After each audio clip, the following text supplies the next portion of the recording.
శుభదినం ఆనందించి నే స్తుతించెదను. ఈ దినమే నీ శుభదినం ఉత్సహించి నే పాడెదను. Praise the lord. దేవుని నామానికి మహిమ కలుగును గాక.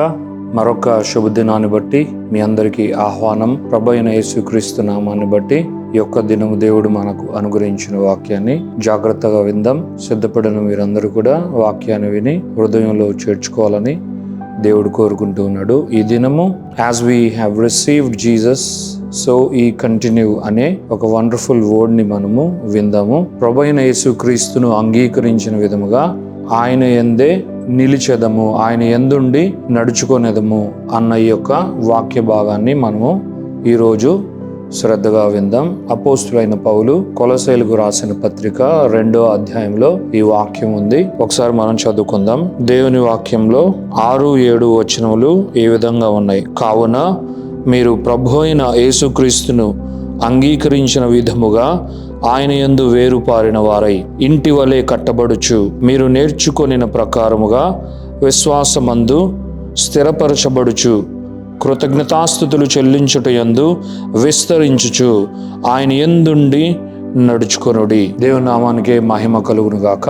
దేవుని యందు విశ్వాసం ఉంచిన బిడ్డలు ఈ వాక్యాన్ని బట్టి జీవించాలి. దేవుని యందు నిరీక్షణ కలిగి యేసయ్యను విశ్వసించి యేసయ్యను ప్రభువుగా అంగీకరించిన ఎవరైనా దేవుని రాజ్యంలోనే ఉన్నారు. దేవుని రాజ్యంలో ఉన్న మనము దేవుడు మనకు అనుగ్రహించిన బృహత్తరమైన చిత్తాన్ని తెలుసుకొని దాన్ని బట్టి మనము జీవించాలి. దేవుని బిడ్డలు ఎవరైనా సరే ఒక్కసారి యేసయ్యను అంగీకరించిన విధముగా ఆయన రాజ్యంలోనే కొనసాగే వారై ఉన్నారు. మీరు కూడా అలాంటి వారే అని దేవుని నామాన్ని బట్టి నమ్ముచు ఉన్న దేవునికి మహిమ ఘనత ప్రభావాలు కలుగునుగాక. మరి ఈరోజు వాక్యం వింటున్న మీరు ఈ వాక్యము ద్వారా దేవుడు ఏం మాట్లాడాలని కోరుకుంటున్నాడో ఒకసారి శ్రద్ధ కలిగి వినండి. దేవుడు ఈ వాక్యం ద్వారా ఈ వాక్యాన్ని పౌలు ద్వారా వ్రాయించి మనకు అనుగ్రహిస్తున్నాడు. ఈ వాక్యం ఏం చెప్తూ ఉంది అంటే, ఎవరైనా సరే ప్రభు అయిన యేసుక్రీస్తును ఏ విధముగా అంగీకరించారో అని ఈ వాక్య భాగాన్ని పౌలు ప్రారంభించాడు. ఈ వాక్యము 2 వచనములతో కూడిన సమ్మేళనముగా ఉంది. అది 6-7 2 వాక్యాలు కూడా ఇక్కడ కలిసి వ్రాయబడ్డాయి. అయితే పౌలు 6-7 వచనముల ద్వారా ఏం మాట్లాడాలని కోరుకుంటున్నాడు అంటే, ఆయన అంటూ ఉన్నాడు, విశ్వాసి అయిన వాడు, క్రైస్తవుడైన వాడు ఆరంభించేది ఒక విధముగా ఆరంభించి ముగింపు అన్నది ఇంకొక విధముగా ఉండకూడదు అని పౌలు ఈ వాక్యం ద్వారా మనకు వివరించాలని కోరుకుంటూ ఉన్నాడు. ఎవరైనా సరే ఆరంభము యేసుక్రీస్తునందు ఎలా చేస్తారు? ఆరంభము యేసుక్రీస్తునందు ఎవరైనా సరే విశ్వాసము ద్వారానే చేస్తారు, కృప ద్వారానే చేస్తారు అన్నదే పౌలు ఈ వాక్య భాగం ద్వారా మనకు తెలియపరుస్తున్నాడు. మరి విశ్వాసము ద్వారా, కృప ద్వారా దేవుని రాజ్యంలోనికి అడుగు పెట్టిన మనము ఈ దినము ఎలా ఉన్నామో ఒకసారి పరీక్షించుకోవాలి. మనము కృపచేత విశ్వాసము ద్వారానే దేవుని బిడలుగా దేవుని రాజ్యంలోనికి అడుగు పెడితే మధ్యలో మనకు అనుకున్నప్పుడంతా కృప ఎలా పోయిందో తెలియదు, విశ్వాసం ఎలా పోయిందో తెలియదు. ఈ కృప ఉండదు, విశ్వాసం ఉండకుండా మరి మన జీవితంలో, మన దైనందిన జీవితంలో కావచ్చు, ఆత్మీయ జీవితంలో కావచ్చు, ఎలాంటివి మనం కలిగి ఉన్నామో మనం ఒకసారి పరీక్షించుకోవాలి. విశ్వాసి అని చెప్పబడే మనము ప్రతిదానికి విశ్వాసమే కలిగి ఉన్నామో లేదో ఒకసారి మనల్ని మనము పరిశీలించుకోవాలి. ప్రియులారా, కృపచేత అని దేవుడు మనకు వాగ్దానాన్ని అనుగ్రహిస్తే ప్రారంభమేమో కృపచేతను ప్రారంభించి ఆ కృపను మనము నిత్యము అనుభవిస్తున్నామా లేదా? మన జీవితంలో ప్రతి విషయంలోనూ కృపను మనము ముందు పెట్టుకొని నడుస్తున్నామో లేదో ఒకసారి మన జీవితాన్ని మనము చూసుకోవాలి. దేవుడు ఈ వాక్యం ద్వారా మాట్లాడుతూ ఉన్నాడు. ఎవరైనా సరే క్రీస్తు యేసునందు ఏ విధముగా వారి యొక్క ప్రయాణం ఆరంభింపబడిందో అదే విధముగా లేకపోతే వారు ప్రాబ్లంలో ఉన్నట్లు అని ఈ వాక్యం ద్వారా మనం తెలుసుకోవాలి. పౌలు వివరిస్తూ ఉన్నాడు, కృపచేత విశ్వాసం ద్వారా అయినప్పుడు మన జీవితంలో అది మనకి ఏ అవసరత అక్కర ఉన్నా సరే మన ఆత్మీయ జీవితాన్ని మనం ముందుకు తీసుకుని వెళ్ళే ఈ క్రమంలో మనకు కావలసిన దేనికైనా సరే విశ్వాసాన్నే మనం కలిగి ఉండాలి. కృప వైపే మనం చూడాలి. కృప నుండి విశ్వసించి సమస్తాన్ని మనం పొందుకునే వీరులుగా ఉండాలి అని దేవుడి వాక్యం ద్వారా తెలియపరుస్తున్నాడు. చాలా మంది వారి ఆత్మీయ జీవితం ఇలాగ లేదు. చాలా మంది మొదట విశ్వాసంతో ఆరంభించిన, మొదట కృప నుండి వారి ప్రయాణాన్ని ఆరంభించిన మధ్యలో ఎలా వెళ్తూ ఉన్నారో వారికే తెలియట్లేదు. వారు క్రీస్తు యేసునందు ఉన్నారో లేక వారికి నచ్చిన వాటి యందు వారు ఉన్నారో వారు పరీక్షించుకునే సమయము ఈ దినము. కాబట్టి దేవుని బిడ్డలైతే, మనము దేవుని బిడ్డలైతే, మీరు దేవుని బిడ్డలైతే మనమంతా దేవుని యొక్క ప్రశస్తమైన రక్తము చేత ఆ వెల చెల్లింపబడి కొనబడిన, రక్షింపబడిన, దేవుని రాజ్యంలో చేర్చబడిన బిడలమైతే వాక్యము సెలవిచ్చిన రీతిగా మీరు ప్రభు అయిన క్రీస్తు యేసును అంగీకరించిన విధముగా, ప్రభు అయిన యేసు క్రీస్తును మనము విశ్వాసం చేత కాక మరి ఏ విధముగా అంగీకరించాము అన్నది మీరు ఆలోచించాలి. ప్రభు అయిన యేసు క్రీస్తును ఎలా అంగీకరించాము? విశ్వాసం ద్వారానే ప్రభు అయిన యేసు క్రీస్తును మనం అంగీకరించాం. విశ్వాసం లేక ఇక మనము దేవుని అంగీకరించే ప్రసక్తే లేదు. విశ్వాసం చేత ప్రభు అయిన యేసుక్రీస్తును అంగీకరించిన మనము ఇక మన ఆత్మీయ జీవితంలో విశ్వాసాన్ని వాడుతూ ఉన్నామా లేక అవిశ్వాసంతో ఉన్నామా? మనము దేవుడు వాగ్దానం చేసిన ప్రతిదానిని విశ్వసించి ముందుకెళ్తూ ఉన్నామా? మన జీవితంలో, మన ఆత్మీయ జీవితంలో కావచ్చు, లేదా మన యొక్క దైనందిన జీవితంలో కావచ్చు, మన డైలీ లైఫ్లో, డైలీ యాక్టివిటీస్లో కావచ్చు, మనము దేవుని యందు విశ్వాసం ఉంచకుండా నా దేవుడు నాకు తోడుగా ఉన్నాడు, ఈ రోజు ఈ కార్యము నా దేవుని బట్టి సాధ్యమే, నా ప్రభు అయిన యేసుక్రీస్తును అంగీకరించిన విధముగా నేను ఈ యొక్క కార్యంలో సఫలతను అనుభవిస్తా, ఈ యొక్క మార్గంలో నేను వర్ధిల్లుతాను, నేను ఇక్కడికి వెళ్తున్నాను, తప్పక సక్సెస్ని నేను రిసీవ్ చేసుకుంటా, నా లైఫ్లో ఏ విషయానికైనా సరే నేను విశ్వాసంతోనే నేను ఎదురు చూస్తా అన్న దేవుని బిడ్డలుగా మనం ఉన్నామో లేదో ఒకసారి చూసుకోవాలని అపోస్తులైన పౌలు ఈ వాక్యాన్ని మనకు వివరిస్తున్నాడు. పౌలు ఈ విషయాలని మనకు తెలియపరుస్తూనే ఆయన అంటూ ఉన్నాడు, ఆయన యందు వేరుపారిన వారై, యేసుక్రీస్తునందు తప్ప మనము ఎవరి యందు కూడా మొదట వేరు తన్నలేదు, తర్వాత వేరు పారలేదు. దేవుని బిడ్డలమైన మనము యేసుక్రీస్తును, ప్రభు అయిన యేసుక్రీస్తును అంగీకరించిన విధముగా యేసుక్రీస్తునందే మన రూట్స్ ఉన్నాయి, యేసుక్రీస్తే మన బండ, యేసుక్రీస్తు పైనే మన ఆత్మీయ ఇల్లు కట్టబడింది. కాబట్టి యేసుక్రీస్తు నందే వేరు పారడం జరిగింది. యేసుక్రీస్తునందు వేరు పారితే మరి మన దృష్టి ఎటువైపు ఉంది? యేసుక్రీస్తునందే మనం ఉన్నప్పుడు యేసుక్రీస్తు నందు వేరు పారుచు మనము ముందుకు వెళ్తూ ఉన్నప్పుడు మన దృష్టి యేసుక్రీస్తు వైపే ఉండాలి. మన దృష్టి ఆయన మనకు అనుగ్రహించిన విశ్వాసమును వినియోగించుకోవడము వైపే మనకు ఉండాలి. మన జీవితంలో కృపను మనం ఎంత అనుభవిస్తూ ఉన్నాం, ప్రతిదానికి కృపనే మనము అనుభవిస్తున్నామో లేదో ఒకసారి మనం చూసుకోవాలి. అందుకే ఆయన అంటూ ఉన్నాడు, వేరు పారడం మాత్రమే కాదు, ఇంటి వలె కట్టబడుచు. మనం ప్రభు అయిన యేసుక్రీస్తునందు రక్షింపబడిందే నూతనమైన జీవితాన్ని ఆరంభించి నూతనమైన జీవాన్ని అనుభవిస్తూ ఇంటి వలె కట్టబడుచు ముందుకు నడుచుటకే ప్రియమైన దేవుని బిడ్డలారా. వేరు పారుతూ, వేరు ఎందుకు పారాలి అంటే చెట్టు బలంగా నిలబడాలి అంటే, చెట్టు స్థిరంగా ఉండాలి అంటే, అది పెద్దగా అయి అది చెట్టుగా తర్వాత వృక్షముగా తర్వాత మహావృక్షంగా అవ్వాలి అంటే క్రింద వేరు ఎంత లోతుగా వీలైతే అంత లోతుగా, ఎంత విస్తారముగా అయితే అంత విస్తారముగా అది వేరు పారాలి. అలాగ మన ఆత్మీయ జీవితం ఉండాలి అని ఈ వాక్యం ద్వారా దేవుడు మాట్లాడుతున్నాడు. ఆ విధము చేతనే ఇంటి వలె కట్టబడుచున్న వారమై మన ఆత్మీయ జీవితంలో మనము కొనసాగాలి. మన ఇల్లు మన ఆత్మీయ జీవితమే. మన ఆత్మీయ జీవితము ఇంటి వలె కట్టబడుచు ఉండకపోతే మనము ప్రశ్నించుకోవాలి. నేర్చుకోవాలి. ఆ విధముగా మనం ఉండకపోతే మనము ప్రాబ్లం లో ఉన్నట్లే. ఇల్లు ఎలా కడతారు? ఒక్కసారిగా తీసుకుని వచ్చి అలా డంప్ చేయరు. ఇల్లు ఇటుకపై ఇటుక, ఇటుకపై ఇటుక, ఇటుకపై ఇటుక కట్టబడుచు అది ఒక సమయానికి పరిపూర్ణం అగులాగున మనము కూడా అడుగు వెంబడి అడుగు, అడుగు వెంబడి అడుగు మన ఆత్మీయ జీవితంలో మన యేసయ్యనే వెంబడిస్తూ మనం ముందుకు నడవాలి. అప్పుడు తప్పక ఇంటి వలె కట్టబడుచు మనం ఉంటాము. ప్రభువైన యేసుక్రీస్తునందు ఎలాగ ఆరంభింపబడ్డామో అలాగే మన కొనసాగింపు కూడా ఉంటుంది. తరువాత మన యొక్క ప్రయాణము కూడా ఆయన యందే, అనగా ఆయన పైనే మనము ఆధారపడి ఆయన యందే స్థిరపరచబడి మనము ముందుకు వెళ్తామని దేవుడి వాక్యం ద్వారా అభయాన్ని ఇస్తున్నాడు. దేవుని నామానికి మహిమ ఘనత ప్రభావాలు కలుగును గాక. హల్లెలూయా. అలాగున ఆయన ఇంకా ఏమంటూ ఉన్నాడు అంటే, మీరు నేర్చుకొనిన ప్రకారముగా విశ్వాసమందు స్థిరపరచబడుచు.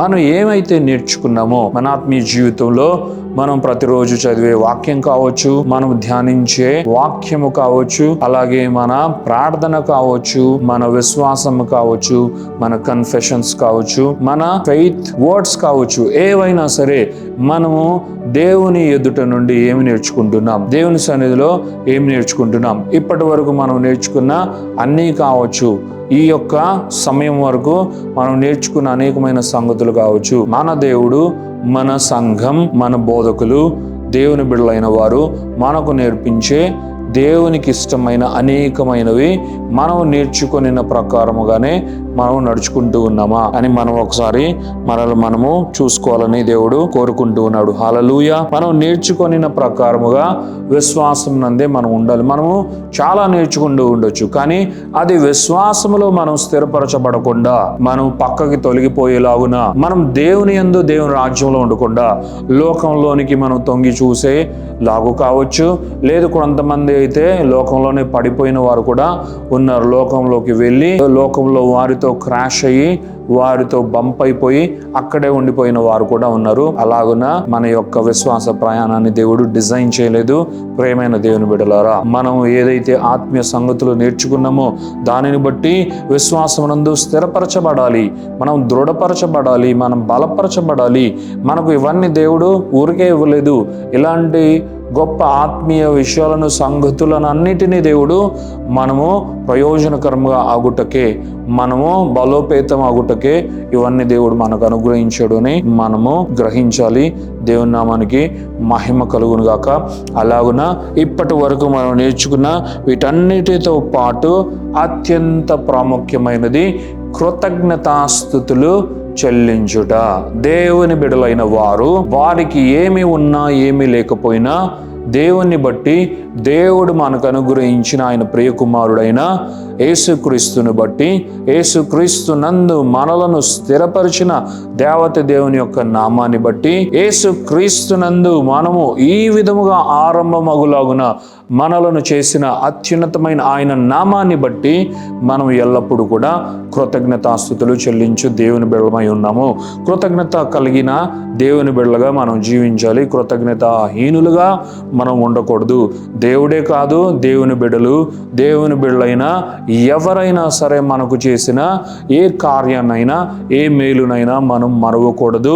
మనం ఎల్లప్పుడూ కూడా వీటి నిమిత్తమై కృతజ్ఞతాస్తుతులు చెల్లించబద్దులమై ఉన్నాం. దేవుని నామానికే మహిమ కలుగును గాక. మరి మనుషులకు కృతజ్ఞత చెల్లిస్తూ ఉన్న మనము దేవునికి మరింతగా చెల్లించాలి. మనుషులకు చెల్లించే ఈ కృతజ్ఞతకు మించిన అత్యున్నతమైన కృతజ్ఞత మన దేవునికి మనము ఎల్లప్పుడూ చెల్లించాలి. అయితే పౌలు మనకు ఏం నేర్పిస్తున్నాడంటే, ఈ కృతజ్ఞత చెల్లించుటలో మనం మల్టిప్లై అవ్వాలి. అమేజింగ్ వేలో మల్టీఫోల్డ్గా మనము మల్టిప్లై అవ్వాలి. కృతజ్ఞతాస్తుతులు చెల్లించుట యందు విస్తరించాలి. అబండెంట్గా మనము థ్యాంక్స్ గివింగ్ చేయాలి అని అపోస్తులైన పౌలు మనకు నేర్పిస్తున్నాడు. నిజమే, మనము కృతజ్ఞత చెల్లించే వాళ్ళుగా ఈ దినము మనము జీవించాలి. ఈ దినం నుండి మన జీవిత కాలం అంతా మనం జీవించాలి. నన్ను నిజముగానే చక్కటి ఆరంభములోనికి తీసుకుని వచ్చావు దేవా. ఇదిగో నేను ప్రభు అయిన యేసుక్రీస్తు నందు ఏ విధముగా ఆరంభింపబడాలో, ఏ విధముగా నా ప్రయాణము ఆరంభించబడాలో అలాగే నీవు చేశావు తండ్రి. నీకు కృతజ్ఞతాస్తుతులు నేను చెల్లిస్తున్నా. అలాగే నేను వేరు పారాను, నీ యందు నేను వేరు పారి ఉన్నాను నాయన. నేను వేరు పారి నేను బలపరచబడుతాను. నా విశ్వాసమునందు ఈ వేరు పారుట అన్నది నన్ను స్థిరపరచునుగాక. అలాగుననే నేను అన్ని విషయములలో ఎదిగి ఫలిస్తాను. నేను ఏ ఆత్మీయ సంగతులను నేర్చుకుంటూ ఉన్నానో వాటిని బట్టి నేను ఇంకా ఇంకా బలపడుతాను అని ఒక విశ్వాసము కలిగి, నిరీక్షణ కలిగి మనం ముందుకు నడవాలి. అలాగే కృతజ్ఞత ఎల్లప్పుడూ నేను చెల్లిస్తా. నా దేవునికి నేను కృతజ్ఞత చెల్లిస్తా. నా దేవుడు నా జీవితంలో చేసిన గొప్ప కార్యాన్ని బట్టి, నా ప్రభు అయిన యేసు క్రీస్తును ఆయన నామాన్ని బట్టి నేను ఎల్లప్పుడూ కృతజ్ఞత చెల్లిస్తాను. అలాగున నేను క్రీస్తునందు, ప్రభు అయిన యేసు క్రీస్తునందు ఆరంభించిన విధముగా ఆయన యందే నేను ఎల్లప్పుడూ ఉంటాను. వేరే దాని యందు నేను ఉండను. ప్రభు అయిన యేసు క్రీస్తును ఎలాగైతే నేను అంగీకరించను, ఏ లైన్లో అయితే నేను అంగీకరించను, ఏ మార్గములో అయితే నేను అంగీకరించి ఏ మార్గములో అయితే నేను నడుచుచూ ఉన్నానో ఆ మార్గములోనే నేను కొనసాగుతాను. ఆయన యందే నేను ఉంటాను. ఆయన యందు విశ్వాసం ఉంచి ఆరంభించిన నేను ఆయన యందే నేను కొనసాగుతాను. ఆయన యందు ఉండి నేను నడుచుకుంటాను ప్రభువా అన్న నిరీక్షణ, విశ్వాసం మనకు కావాలి అన్న తీర్మానము మనకు కావాలని దేవుడు కోరుకుంటున్నాడు. దేవుని నామానికి మహిమ, ఘనత, ప్రభావాలు కలుగునుగాక. కాబట్టి ఈ రెండు లేఖనములు మనం ఎప్పుడు చదివినా మనం ఒకటి గుర్తుపెట్టుకోవాలి. ప్రభు అయిన యేసు క్రీస్తును అంగీకరించిన విధముగా ఆయన యందుండి నడుచుకొనేదను అన్న తీర్మానం మనం తీసుకోవాలి. మొదటి ఆ యొక్క లైన్ మనం చదువుతూ చివరిగా వచ్చి ఆ యొక్క లైన్లో చివరి వాక్యాన్ని మనం చదివి ఈ విధంగా మనము ఒక అండర్స్టాండింగ్ ని మనం కలిగి ఉన్నట్లయితే కొలసీలు 2:6-7 ఉన్న ఈ వాక్యం మనకు చక్కగా అర్థమవుతుంది. ఈ యొక్క వాక్యం మన జీవితంలో నెరవేర్చబడాలి. ఈ వాక్యంలో ఉన్న సంగతులన్నీ మన జీవితంలో జరగాలి. అతి ప్రాముఖ్యముగా విశ్వాసి తను ఎలా ప్రారంభించాడో అలాగే తన ఆత్మీయ జీవితము ఒకే మార్గంలో కొనసాగింపబడాలి. ఒక ట్రాక్లో తను ఆరంభమవుతే ఆ ట్రాక్లోనే చివరి వరకు తను కొనసాగి తన యొక్క పరుగు పందెమును చక్కగా తుదముట్టించాలి అన్నదే దేవుని యొక్క ఉద్దేశం. పౌలు ద్వారా దేవుడు మనందరితో మాట్లాడినందుకు దేవాతి దేవునికే కృతజ్ఞతాస్తుతులు చెల్లునుగాక. ఆమేన్. ప్రార్థించుకుందాం. Thank you father, thank you Jesus, thank you holy spirit god. దేవా మీకు వందనాలు, యేసయ్య మీకు వందనాలు, పరిశుద్ధాత్మ దేవ మీకు మహిమ, ఘనత, ప్రభావాలు చెల్లిస్తున్నాం. ఈ యొక్క శుభదినం సమయం సమస్తాన్ని బట్టి మీకు కృతజ్ఞతాస్తుతులు చెల్లిస్తున్నాం. నాయన ఇదిగో మీరు మాతో మాట్లాడారు నాయన. ప్రభు అయిన యేసుక్రీస్తును అంగీకరించిన విధముగా నాయన ఇదిగో తండ్రి నాయన మేము నాయన వేరుపారి ఇంటి వలె కట్టబడుచు నాయన ఇదిగో తండ్రి నాయన మేము నాయన నేర్చుకొనిన సంగతులను బట్టి విశ్వాసం నందు స్థిరపరచబడుచు కృతజ్ఞతాస్తుతులు చెల్లించుట యందు విస్తరించుచు ఆయన యందు మా ప్రభు అయిన యేసుక్రీస్తునందే ఉండి నడుచుకునేదిముగాక అని ప్రతి ఒక్కరూ వినిచున్న ప్రతి బిడ్డ తీర్మానం తీసుకునేదిగాక నాయన. ఇలాంటి నాయన ఇదిగో తండ్రి నాయన ఒక డిక్లరేషన్తో నాయన యేసయ్యనందే నేను ప్రారంభించాను, యేసయ్యనందే నా యొక్క ప్రయాణము ప్రారంభమైంది, యేసయ్యనందే ఈ ప్రయాణము ముగించబడాలి, యేసయ్యనందే నా విశ్వాస ప్రయాణము నా జీవితము ముగించబడాలి. ఇది పక్కకు ఇటు అటు మరలకూడదు, తొలగిపోకూడదు. ఇది నేరుగా వెళ్ళిపోవాలి. ఆయన అనుకున్నట్లే నా జీవితంలో ఆయనకి ఇష్టమైనది, ఆయనకి నచ్చినది జరగాలి అని నాయన ప్రతి ఒక్కరూ విశ్వసించి నాయన ఇదిగో తండ్రి వారి యొక్క ఆత్మీయ ఇంటిని కట్టుకునేదిగాక, దృఢపరచుకునేదిగాక దేవాని బ్లెస్ చేస్తూ నాయన ఇదిగో తండ్రి నాయన ఈ వాక్యము నాయన ప్రతి బిడ్డల జీవితములలో అది నెరవేర్చబడును గాక. యేసు నామములో అది నాయన ఇదిగో తండ్రి నాయన కొనసాగింపబడి నెరవేర్చబడును గాక. దేవాని బ్లెస్ చేస్తూ ఈ యొక్క ప్రార్థన, స్తుతి, ఆరాధన యేసు పరిశుద్ధమైన నామములో అడిగి వేడుకొనుచున్నాము తండ్రి. Amen, amen, amen.